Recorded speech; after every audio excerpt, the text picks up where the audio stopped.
আমরা আজকে এখানে বাংলাদেশ সেনাবাহিনীর নির্ঝর সেনানিবাস এলাকায় আসছি।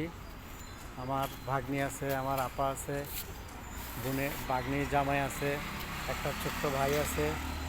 আমরা এখানে নির্ঝর পার্কে ঘুরতে এসেছি কিছু সময়ের জন্য। তো মোটামুটি ওয়েদারটা খুব ভালো। এই সময়টা আমাদের মোবাইলের ছবিগুলো খুব ভালো আসতেছে। পাশে ত্রিবেণী একটা ক্যান্টিন আছে। তারপরে এখানে এগুলো সব অফিসার্স কোয়ার্টার। আবার সামনে এখানে নৌবাহিনী প্রধানের বাসা, এবং এখানে